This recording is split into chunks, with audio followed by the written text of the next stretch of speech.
सचिन इलाके की घटना। सचिन थाने के एक रिक्शा ड्राइवर की बदमाशी सामने आई। एक व्यक्ति को पीटा गया। व्यक्ति फिलहाल अस्पताल में भर्ती है। जिस युवक को पहले पीटा गया था वह 40% पैरालाइज्ड है। पीड़ित ने सचिन पुलिस के रिक्शा ड्राइवर पर मारपीट का आरोप लगाया। ताज़ा खबर देखने के लिए देखते रहे स्टार न्यूज नेटवर्क। जय हिंद, जय भारत।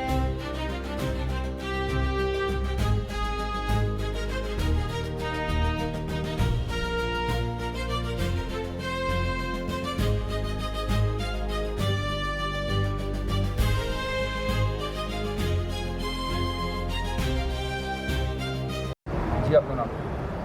મારું નામ છે અર્જુન શાંતારામ પાટીલ અને મારું રહેવાનું છે સચિન સલંબોડ વિસ્તારમાં. અને બનાવ એવો બન્યો કે હું ત્યાં છે ને મારા કૂતરાઓને, મારા પાળેલા કૂતરાઓને બિસ્કિટ ખવડાવવા ગયો અને એમાં મારો ભાઈબંધ હતો. ભાઈબંધને મેં કીધું તું બિસ્કિટ લઈને આવ, હું ત્યાં ત્યાં સુધી મેં કૂતરાઓને પાણી પીવડાવું. તો મારા ભાઈબંધને લઈ ગયા. મારો ભાઈબંધ જે બિસ્કિટ લેવા ગયો હતો એને ત્યાંથી મારતા લઈને આવ્યા આને, પણ એની જોડેથી કાંઈ બળપાયું નહોતું. અને મેં જોયું કે એ લોકોને પકડીને લાવવાવાળા એક વિનય અને એક આપણે ચેતન અને આ બધાનો વહીવટદાર છે ને, અમે રિક્ષામાં બેહેલા હતા. એ આપણા વનાર સાહેબ, મેં એમને ઓળખું બી છું, વનાર સાહેબ. અને એ બધા શું કે દારૂનું વહીવટ બી કરે છે, ગાંજાનું બી વહીવટ કરે છે. હા, બધાના પૈસાના લેવડ દેવડ બધું એ જ કરે છે.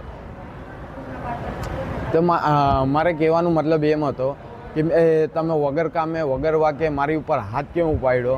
તો એ લોકોએ તો પણ મારી ઉપર મારપીટ કરી અને મેં 112 નંબર ઉપર કોલ કર્યો તો મારી એ લોકોએ કમ્પ્લેન એક્સેપ્ટ નહીં કરી. અને એના પછી મેં 5 મિનિટ માટે બેહોશ થઈ ગયેલો. 5 મિનિટ માટે મેં બેહોશ થઈ ગયો. એના પછી મેં 108ને ફોન કર્યો. 108ને ફોન કરીને છેલ્લે મેં અહીંયા સિવિલ હોસ્પિટલમાં ભરતી થયો. ભરતી કર્યા પછી મેં આગળની કમ્પ્લેન આગળ વધારી રહી છે. તમને મારવાવાળો કોણ હતો અને કેટલા લોકો હતા? મારવાવાળા કમસે કમ 4 જણા હતા. એમાં શું કે આપણે ચેતન, એ મને ફટકો લઈને મારતો હતો. અને વિનય એ લાત મૂકે મારતો હતો. અને 2 જણા હતા, એના નામ મને ખબર નથી, પણ મેં મોડાથી ઓળખી લેવા એ કોણ છે, એ શું છે, મેં ઓળખી લેવા એમને. સુરત પોલીસ કમિશનર છે, શું માંગ છે તમારું? મારે એટલું જ માંગ છે, મને ન્યાય જોઈએ છે. કેટલા વાગે મારવામાં આવ્યો તમને? મને 6:45 7 વાગ્યાની અરસામાં મને મારવામાં આવેલું છે.